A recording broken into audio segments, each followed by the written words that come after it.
A relationship with the right referral partner could be a game changer for any B2B company. So what if you could reverse engineer these relationships at a moment's notice? Start a podcast, invite potential referral partners to be guests on your show, and grow your referral network faster than ever. Learn more at sweetfishmedia.com. You're listening to B2B Growth, a daily podcast for B2B leaders. We've interviewed names you've probably heard before, like Gary Vaynerchuk and Simon Sinek, but you've probably never heard from the majority of our guests. That's because the bulk of our interviews aren't with professional speakers and authors. Most of our guests are in the trenches leading sales and marketing teams. They're implementing strategy. They're experimenting with tactics. They're building the fastest growing B2B companies in the world. My name is James Carberry. I'm the founder of Sweetfish Media, a podcast agency for B2B brands, and I'm also one of the co-hosts of this show. When we're not interviewing sales and marketing leaders, you'll hear stories from behind the scenes of our own business. We'll share the ups and downs of our journey as we attempt to take over the world. Just kidding. Well, maybe. Let's get into the show.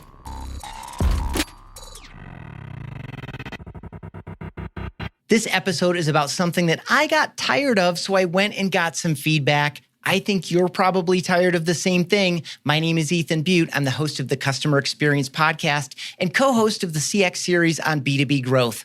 And here was my issue. This is a LinkedIn post that I'm going to read to you that I published and got 16,000 views and counting, 120 plus comments and counting, and 40 plus reactions and counting. Honest question.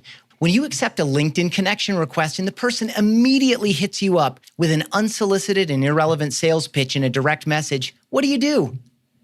And I got a lot of answers. Again, more than 120 comments and counting. Before I share several things that I learned, here's the setup here.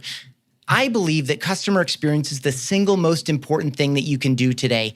Working on creating and delivering a better experience for your customers. It is the differentiator of your business, and it's comprised of every single touch point. So when you think about the salespeople in your organization and some of those touches that your biz dev people and your salespeople are making, probably in LinkedIn, probably with connection requests, probably with direct messages, this is very often the first touch that one of your future customers is getting. It has a slightly outsized impact on the reputation of you and your company and on the expectations you're setting for your customers and your future customers about who you are, what you're about, and how you operate.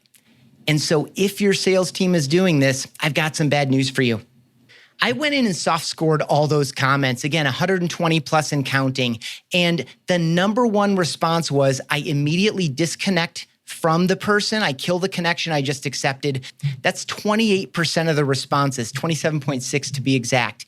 23.7% of people simply ignore the message. So here we are already at more than 50% of the responses ignoring the message, or worse, ignoring the message and actively disconnecting from the connection they just made with you or your salesperson. Some people do choose to engage, so I scored the engagements as positive, negative, or neutral. The third most popular response from people who commented on this post, 17.1%, engaged in a neutral way with the message. This was a thanks but no thanks type of thing, right? Neutral. It's not, I want to learn more. It's not negative, which we'll get into shortly. It's just a neutral, courteous response, but with no real potential to move forward.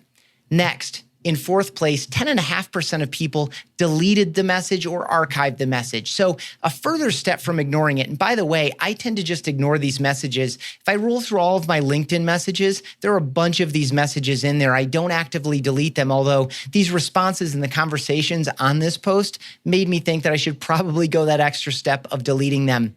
Next, and this was one of the more interesting findings, people were equally likely, if they were to engage, they were equally likely to engage in a positive way and a negative way. About 8% of people said each. Positive responses, thanks for reaching out, I'd like to learn more, or thanks for reaching out, I would advise you that this maybe isn't the best approach, but I'm interested in what you're sharing, right? So some level of active engagement that would produce a conversation. But there was also an equal amount of negative engagement, which is, who do you think you are? Do you actually get business this way? This is an immediate turnoff. I would never do business with someone that opened the conversation this way. So the caution here, of course, is that while you may get some engagement, it's more than twice as likely to be neutral as it is to be positive or negative, and it's equally likely to be negative as it is positive. And then finally, the most aggressive thing, block the person and mark the message as spam. So a few things we can learn here. First, people tend to be able to read these from a mile away. One quote from one of the comments, you can tell in the first few words, ... right? So if you're using this style of communication in your direct messages after connecting with somebody, we can all kind of see it, smell it, feel it. It's popular enough now, it's common enough now, and it's in such volume that we see it right away. So even if you are a sincere person, even if you do have an actual valuable message, you need to make sure it doesn't look or smell like all the other messages. So take a look at the unsolicited messages you're getting and do something different. Second, these are generally not welcome. People are much more likely to ignore or disconnect from you as they are to engage with you, even in a neutral way. So this probably isn't the best way to go forward. Something that I read in a lot of the comments, that they prefer that people engage with them on their posts and actually produce some level of reciprocity, a basic level of connection before showing up in the direct message box and communicating there, especially with a direct and hardcore sales pitch. Third, you're equally likely to get a positive response as you are a negative response. And some of the negative responses were quite funny in the kind of passive-aggressive category, right? Some people even offered to subscribe them to things that they didn't ask to be subscribed to by going to their profile, grabbing the email address. So some of it was like super aggressive negative engagement, which doesn't do anyone any good.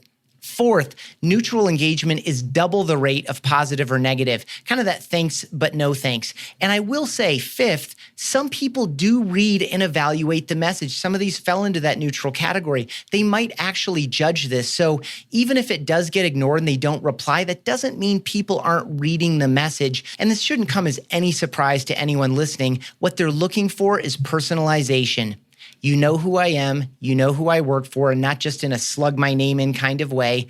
You can imagine, or you actually identified specific problems or pain points that I might have, and you have an actual solution that can specifically address these things. And the more you can communicate that in a unique way, the better off you are at getting those people who are actively ignoring the message but evaluated it prior to ignoring it to engage with you in a positive way. Sixth and finally here, the last lesson, there's a clear escalation trend.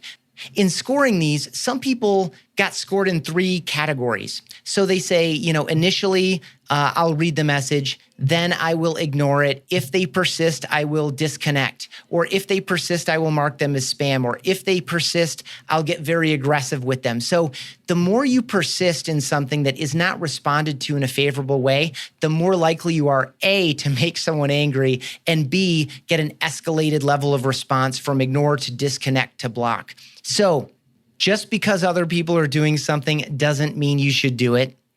Just because a lot of people don't like it doesn't mean that it can't be done successfully. The goal, of course, is to reach out, understand people, let them know that you see them, hear them, and understand them, and work to create a real relationship based around a real problem and a real opportunity.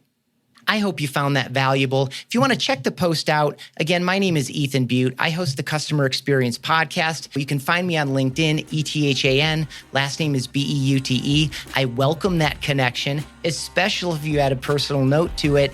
And I look forward to any feedback you want to add on that post or on anything that I have to share there. I look forward to connecting with you on LinkedIn. Happy prospecting. We totally get it. We publish a ton of content on this podcast, and it can be a lot to keep up with. That's why we've started the B2B Growth Big 3, a no-fluff email that boils down our 3 biggest takeaways from an entire week of episodes. Sign up today at sweetfishmedia.com/big3. That's sweetfishmedia.com/big3.